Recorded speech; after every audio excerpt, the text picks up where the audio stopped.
Hi there, I'm Talia Borden. I'm here to talk to you about A/B testing at Kobo, and without further ado, let's get started.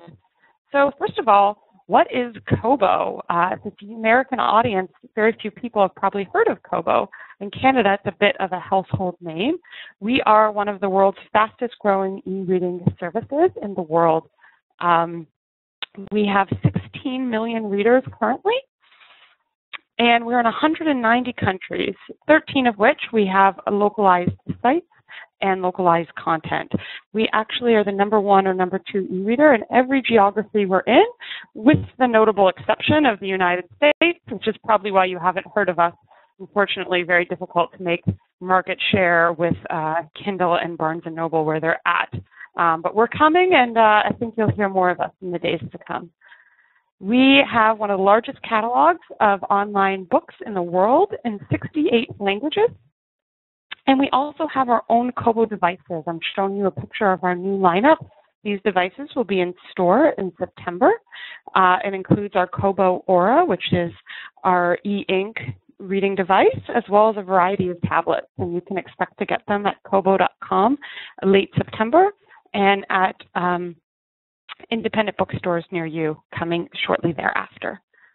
So who am I? My name is Talia Borden. I'm the Director of Product Analytics at Kobo.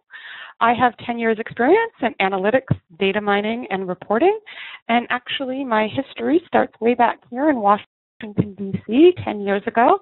I finished grad school and moved down to accept what I thought would be 1 to 2 year position at IBM, and ended up staying in D.C. for about 8 years, finally ending up in the vortex that is Washington politics. I guess if you stay in D.C. for long enough, you cannot get out of that. So I ended up working in D.C. about 8 years total, moved back to Canada a couple years ago, where I now serve as the Director of Product Analytics here at Kobo. So our CEO, Mike Serbinis, likes to talk quite a bit of the importance of thinking bigger. We're very concerned with how we can keep our position as the #1 and #2 e-reader in the countries we're in, and how we can continue to grow fast by thinking bigger. And one of the big projects that came to us this year was a website redesign. So we needed to design an e-commerce store that is beautiful, that is optimized for all screens, that is personalized, and that supports changing content. So what do I mean by that? So I have some screenshots up of our old site, which is at the top, followed by our new site, which is at the bottom. And if you look at it, it looks like it might be somewhat superficial. You're not seeing huge changes. In the end, we're just an e-commerce site. We want to sell books. There is some new branding and some new visualization, but it seems from the outside that it could be a superficial change. It is actually not. In our case, we've done a brand new total redesign in order to support rapid development, mobile browsers, and to have something that's more scalable and that can adjust to content, incoming content types as we expand our business. We've just announced recently that we're moving into magazines, and I'm sure there'll be more content to come. And so we needed to have an infrastructure that supported this kind of rapid development. So this is a great idea, great big project. It's going to help Kobo continue to excel. But it's also pretty risky, and we kind of need to make sure we're not going to lose sales by doing a total redesign. And also, it would be pretty awesome if we could calculate an ROI from our endeavor. We had a lot of people invested in this redesign, and we want to make sure that it was worth the effort. So we decided to go with an A/B testing framework in order to be able to first assure that sales are at least as good on the new design, and then second, be able to calculate an ROI. So what is A/B testing? So I would say the most common question I get about A/B testing is actually just, what is an A/B test? And for this, I like to kind of take you back to something most people are familiar with, which is drug trials in medicine. In a drug trial, you would randomly assign people to either receive the new drug or to get a placebo. And the only difference between the two groups is whether or not they've received the drug. And therefore, any kind of change in the patient's health can be attributed to that drug. So A/B testing is more like the software equivalent of drug trials. In this case, I've shown you an illustration of our old website, which would be our control group that is our baseline we want to be at least as good at. And then our beta group, which is our new web design we're trying to test and want to make sure it's better than the control group or our old design. So that's the very, very basics of A/B testing. So the second most common question, I'm thinking everyone in this room probably knows a little bit of something about A/B testing since you've chosen to attend. So what's the second most important question we get, or the most common question, which is, how long do I need to run an A/B test for? Followed almost always by, but why? And I like to tell people it's just because I'm mean. That's usually the feeling in the room. You'll sit in front of a room full of business owners who are trying to figure out how to get their feature out the door and prove that all the work they've done is awesome. And I'm sitting at the table with a little spreadsheet telling everyone, oh, I'm sorry, this test is going to take 6 weeks to run. You won't know anything for another month or whatever I have to tell them. And I really do feel half the time they really think I'm just being mean. But I'd like to say that it's possible it's not because I'm mean. It's possible because there's some statistics that guide A/B testing and that we can use it to set up best practices and keep statistical rigor. And so that's what I really want to talk to today. So our solution to our giant redesign, as I mentioned before, is that we were going to do a massive A/B test. And I've also said that the big challenge is trying to figure out what sample size is needed, or actually what I've said is people complain a lot about how long it takes to run a test. And what dictates how long it takes to run a test is really how much sample you need to collect to verify that it's going to be not a random result. And we say it's dependent on sample size because you don't really have that much control of how many people are going to participate. So for us, we're an e-commerce site. The visits we get on a daily basis, they fluctuate a little bit, but mostly it's pretty much predefined how many visits we're going to get. So we need to figure out how many visits do we need to show our lift, and from there we can just do a simple calculation to figure out how long that's going to take. So the sample size required is dictated by two things. One is the variance, and two is the size of the effects you'd like to detect. So that is actually the beginning foundation of the invention of our Tableau sample size calculator. So this is actually a combination of growing demand for more and more A/B testing here at Kobo, as well as the call for submissions to the Tableau conference. I had sort of seen the call for submissions, hadn't worked with Tableau very much at all, wasn't really sure if I was going to participate. And then after working on A/B testing for the last month or two at Kobo, I sort of woke up at 3 in the morning the night before submissions were due and thought, I've got it. We'll build it in Tableau, a calculator, a tool that will allow people to plan their A/B test, and we'll submit it. So it was really a bit of a spur of the moment that was actually thought of by this conference, which is kind of nice. I'm going to go right into a live demo of the sample size calculator. This is actually patent pending, so I can show it to you, but I will not be able to distribute it. However, I'm going to put it up right now and sort of walk you through it. So the purpose of this calculator is to help stakeholders and business people understand a little bit more about the trade-offs in A/B testing. So I mentioned earlier that people really are hesitant to run a test for a very long time. We'll often say to them, okay, you have to run this test for 5 weeks or 6 weeks. And in a business world, that can be a lifetime. Somebody's worked very hard on a new feature. They might not want to wait 6 weeks to find out whether or not it's successful. And one of the things we're trying to make sure all of our business owners know is that there's trade-offs. You can run a test for less time, but then you're going to need to be able to detect a larger change. And so this is what this calculator is designed to do. It's designed to show you the trade-offs between the lift that you're going to be able to detect and how long it'll take to run. So the top chart, which is what I'll focus on for now, is showing you two different measures. One is the amount of time you'll have to run the experiment for, and the other one is the cost it will take to run the experiment. So I should probably say very quickly that this calculator is based on a few assumptions. It actually, as it stands right now, only works for evaluation criteria. That's what we call a Bernoulli trial, which means basically you have two options. In our case, you come to the store and you can either buy or not buy. And what we're trying to measure is conversion, which is the total number of people who buy over the total number of sessions. The other background assumption on this calculator is that it uses 95% confidence and 80% power. That is pretty much the default norm in A/B testing.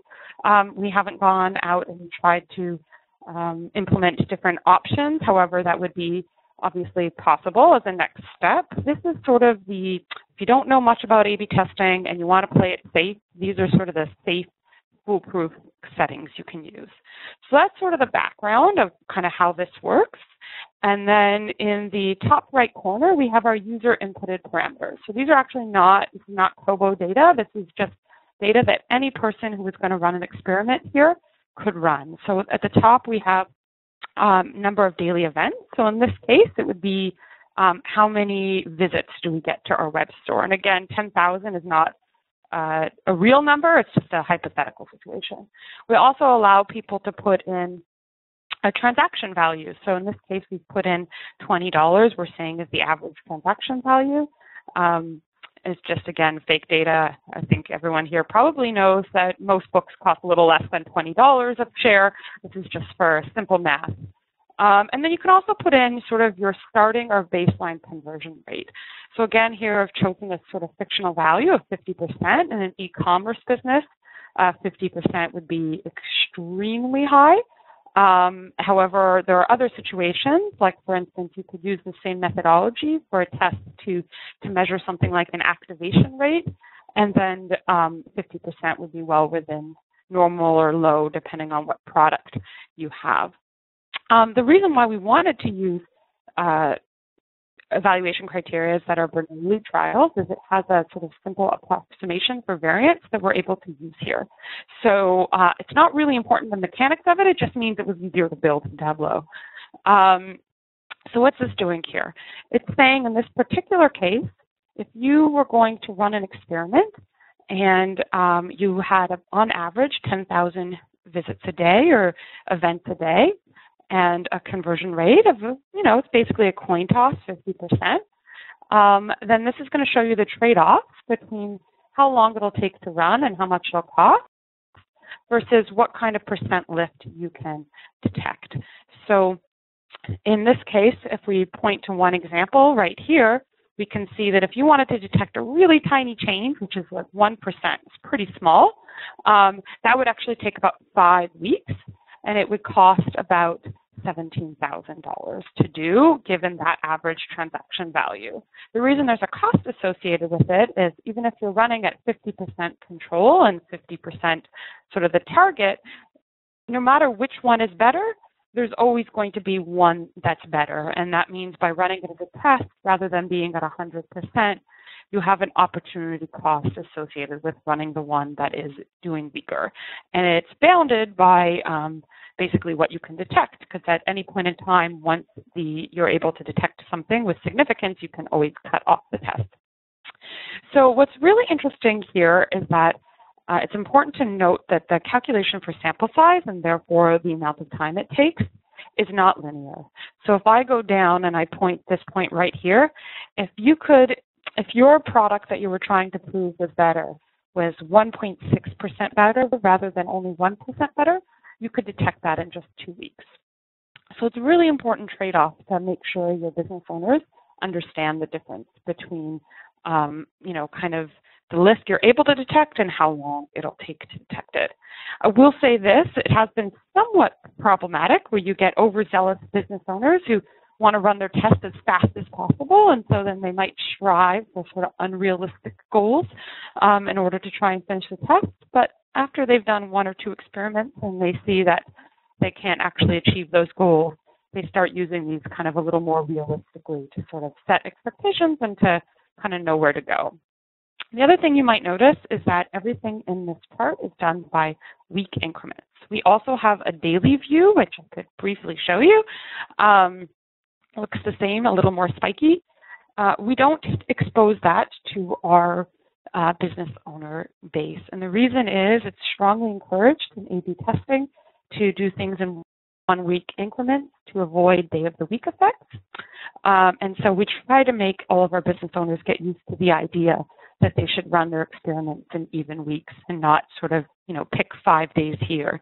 And that's why you sort of see kind of one of the oddest looking cost curves I've ever seen, with the spikes and then the sharp decline over here. And it's just because basically in 1 week, I can show this one here, we can detect any change that's greater than or equal to 2.2% in this particular case. And so any longer that you run the experiment for, it's just going to add cost because it's going to be running it for longer, but you've already detected a significant change. And the chart below is just a little more illustration that says sort of what are the ranges we can detect and not detect. So it's basically showing you the upper and lower bounds. And so if we went back here to that 1% example, you can see that anything that's above 50.5 or below 45.5 would be considered, after 5 weeks, we would be able to detect the difference, and we would say they're distinct. Anything that falls within this triangle here basically means that they are equivalent. So if you're, only in week 1 and you can only detect kind of up to 2.5%, that's sort of this window here where anything within 2.5% of each other is considered the same. So that's a lot of explanation, but let's see it in action. So let's suppose now we're going to test something different. It's not this amazing conversion rate that is almost unheard of. Let's put in a conversion rate that's slightly closer to reality. Let's go with 25% in here. And what we'll see right now is everything adjusts dynamically. It now tells us, okay, well, to detect that same 1% lift, it's actually going to take 14 weeks. So that's quite a lot more time. You'll probably have people say, there's no way we're going to run it for 14 weeks. And so then I have one more little parameter I built in, a little feature with Tableau, which is basically a scaler. So in this case, if we know they're never going to try and get to 1% because it's just going to take too low, we might rescale it by something just a little more reasonable. Here I'm making the maximum be 20%. And then the first point it's going to show is 2% instead of 4%.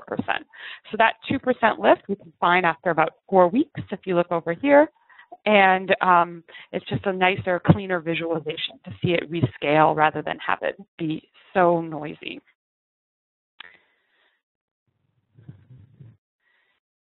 So that was our sample size calculator, which we used to design this test as well as dozens of others, and will be, I'm sure, hundreds by the end of the year. This is how we set up the test and sort of walk through with business owners kind of what are the trade-offs, how do you make smart decisions. We also spent a lot of time talking with them about what are you really trying to measure. Or what can you make sure that's the way. So I mentioned that we're in the middle of a giant A/B test for a new store product. Now this store is a total redesign, and therefore there's many potential chances of failure. So in a traditional A/B test framework, you would sort of do 50% control and 50% target. And the reason you would do that is because it would maximize your power of being able to detect something. But when you're doing a change that's absolutely massive the way we are, do you want to go big or go home? Or do you want to maybe be just a little bit safer? And so we've decided we don't really want to go big or go home right now. We think we're going to just ramp into it. And so the second part of the sample size calculator gives you a strategy. So we know now we know in our example, we're going to try and detect a 2% lift, for example, 25% conversion rate. So now we want to say, okay, that would take 5 weeks if we were running at 50-50 allocation. But maybe we're not so sure that the website's going to be a success. Maybe there was still some bugs in the QA process that we're worried about or whatever. So we want to start with something just a little more reasonable and gently work our way up to 50%. And so that right here is called our Ramp Up dashboard, and it allows you to figure out kind of how you can safely get up to 50%. So the way we've done that is we've sort of come up with some milestones, which are percent lift or really drops as well, that we'll be able to detect, and we do them with smaller sample size. So I mentioned earlier that if you're going to try and detect something that's a really large lift, you actually need very little sample size to detect it. If it's something very small, in order to make sure it's not just random noise, you need quite a lot of sample. And so this is a chart. It works with the exact same parameters I outlined before. So you can see from before, we've got the 10,000 units a day or events a day, the $20 average transaction amount, and the 25% conversion rate. And what we're showing over here on the far left is various milestone targets. So the first one's a little bit of like a ludicrous example. It says 80%. And I say it's a ludicrous example because you're probably not going to get an 80% lift. You would probably be set for life if you could convince your management team that you were able to do a change that got you an 80% lift. In A/B testing, that would be pretty extreme, increase. But what's a little more common, still hopefully not that common if you have a proper QA system, is maybe there's a giant bug that prevents people from purchasing or from activating or whatever your evaluation is. And maybe that does cost something terrible like an 80% drop. Now, if that's the case, and we're going to lose 80% of our conversion, we want to catch that as soon as possible with the least amount of exposure. So the math behind that says, okay, well, for a 25% conversion rate, if you wanted to detect an 80% lift or drop, you actually only need 75 visits going to the beta group. And so that's less than 1% of our daily value. So you can easily do that in one day. It'll cost about $300. Now, as you go down, you get smaller and smaller milestones. And each step of the way, you actually need more and more sample to validate. So I want to get down into something you probably wouldn't do during the ramp-up stage. You might do it more as part of your actual A/B test design, but for illustrative purposes, let's talk about that 5% milestone. So it's right here near the bottom, and basically it's saying, suppose we are still easing into it. We don't want to go 50-50 until we've validated 5%.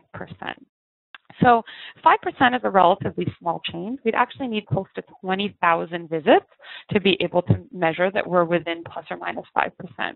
Now, if you were going to do that at 50-50 allocation, that would be about 4 days.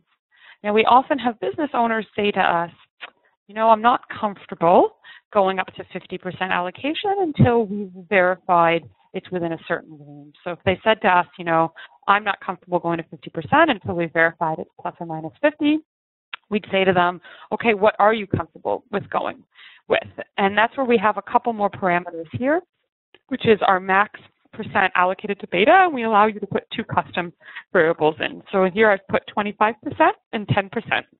And all this is basically saying is the sample size you need, it's still the same. You still need to get 20,000.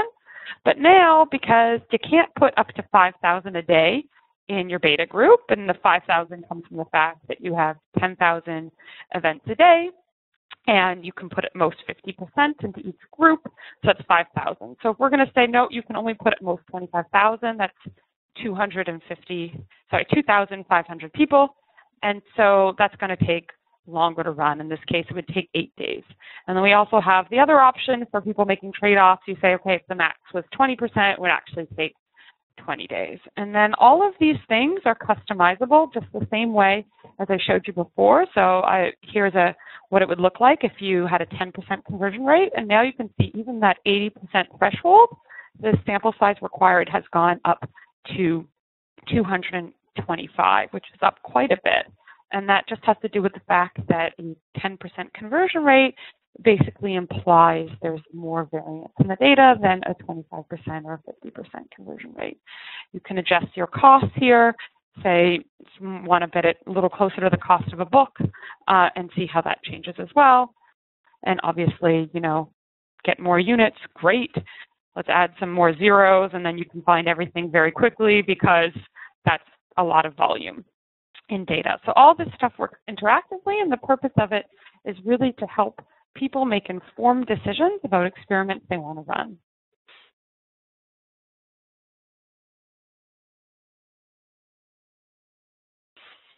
So that was our ramp up calculator. Now what are we going to do? So we've said that we want to run this giant A/B test on our new web store. And we've set up the framework. We've figured out kind of what % lift we want to be able to detect and how long that will take. So now what? Well, you're not done yet. You still have to do the work of the A/B testing. So what do I say? I say test, analyze. You probably have to fix, and then you're probably going to have to test again. And so for that, we're actually using Tableau as well to do our reporting framework. And this is a screenshot, and I'm going to do one last demo and then wrap up and let you ask some questions. So I'm bringing you into a different folder here. This folder is a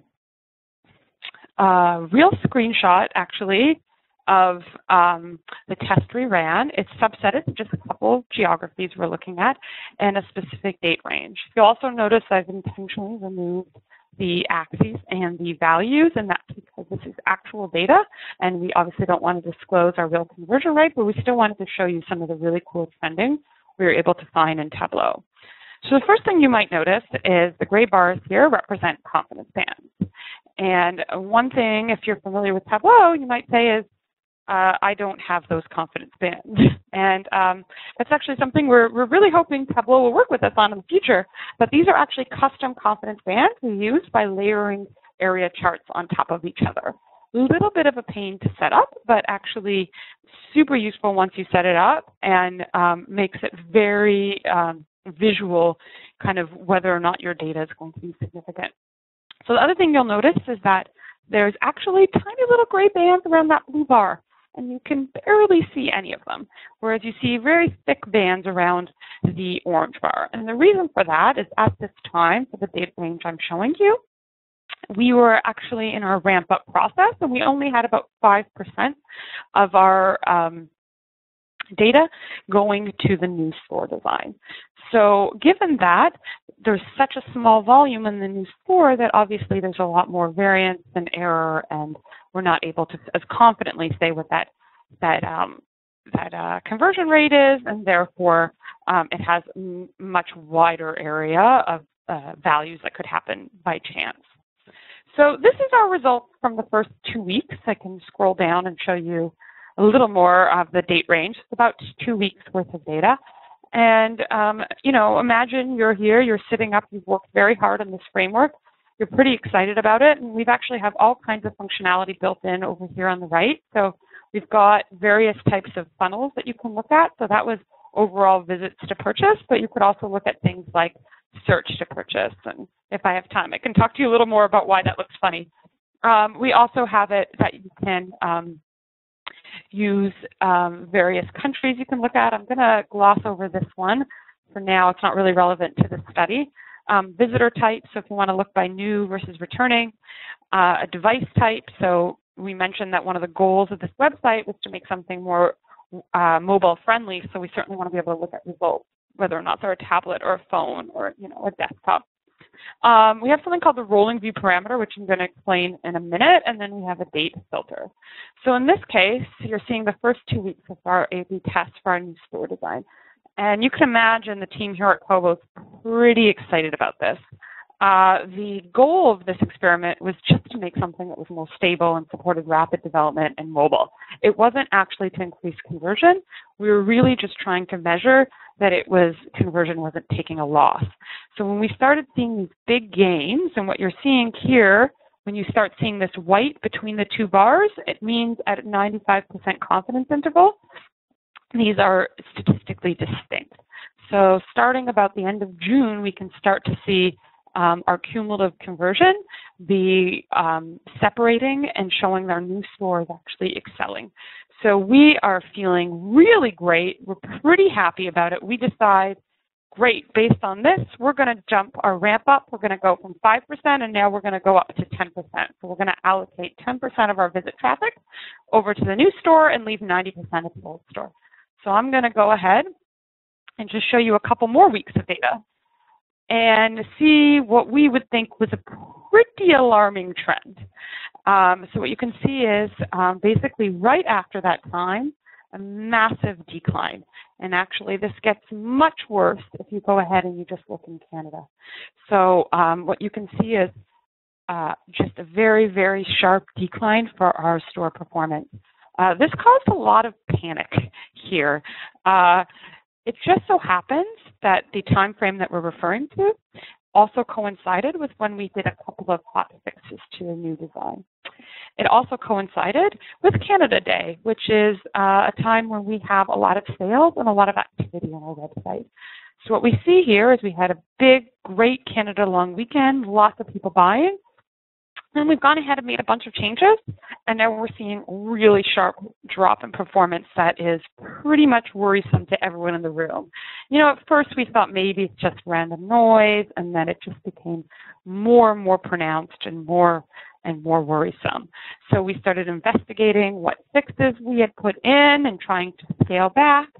And then, you know, I'm just going to sort of spoil the punchline a little bit. Say, long story short, we started looking at it in different ways. And here's our rolling view parameter. So it's set at minus 10,000, which is just some arbitrary period of time in the background, which basically means cumulative. And it's done by hour. So if I go ahead and I change it right now to minus 168, it's going to give me a rolling average by the week.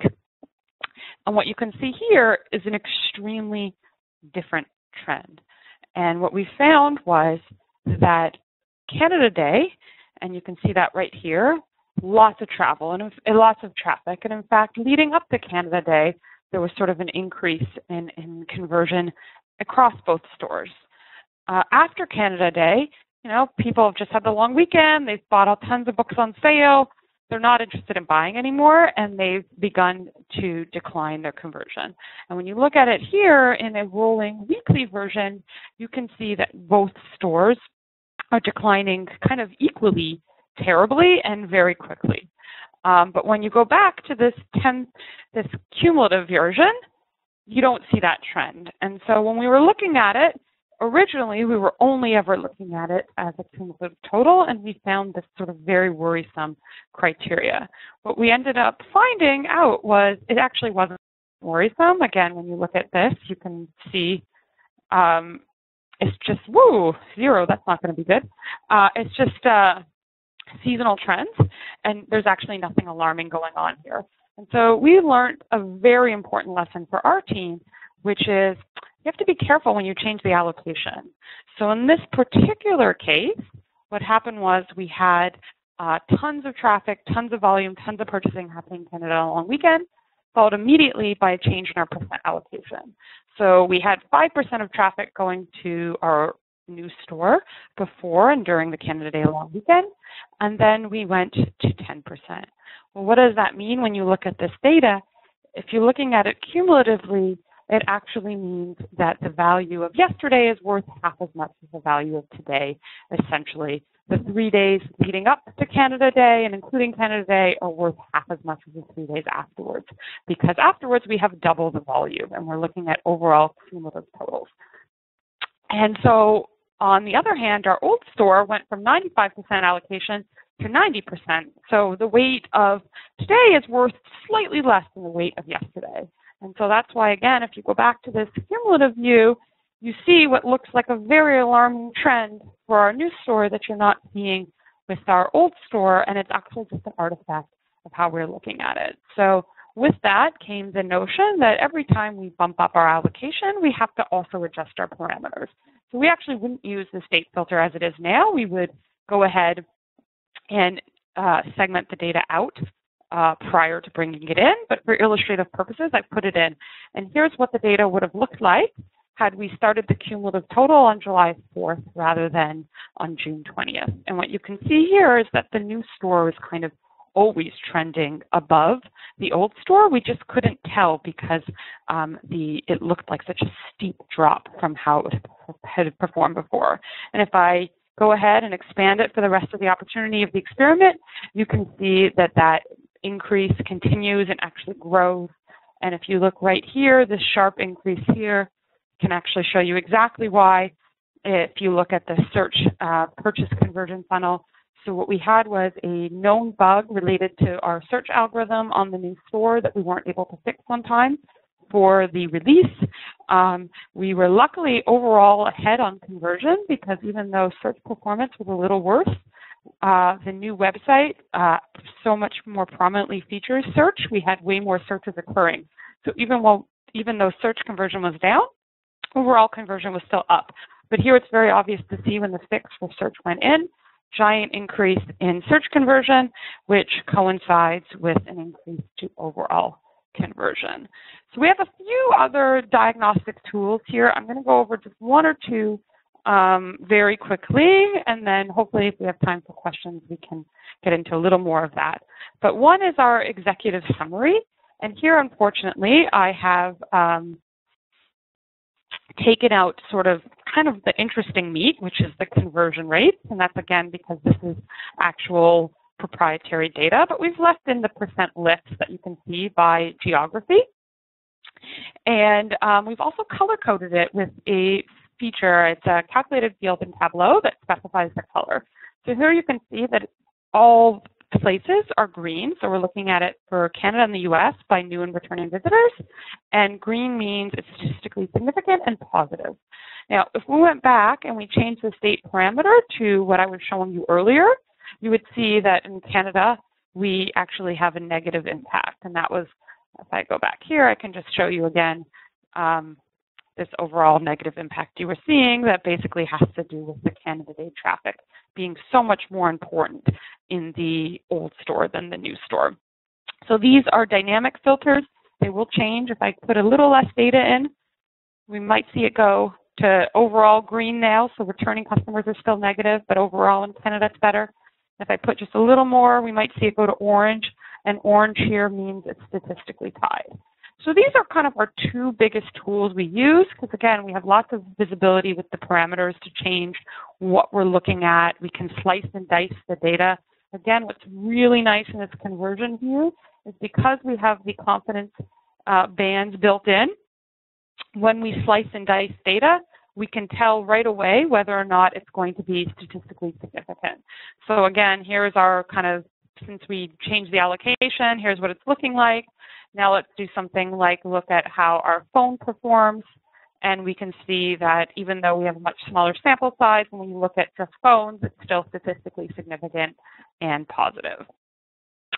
We also look at things like the average number of units per visit, and we have a tab here that gives us actuals that allows us to double check that all of our tracking data is matching our production data and that we have the right number of purchases. I'm not going to show you that again because of proprietary reasons. So without further ado, I will just get back to my last couple of slides, which I think are just about ending.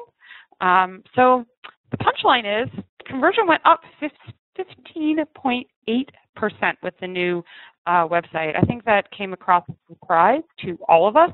I think we were all hoping it would just be about equal. It turns out the enhanced performance to mobile was so significant that our overall increase in conversion was about 15.8%, which is one of the highest percent increases I've personally seen. So we were all very happy, and the net result was deploy. And if you go to kobo.com right now, the website you will see will be our new website. And with that, I will ask if there's any questions, and then I will finish. So thank you for your time.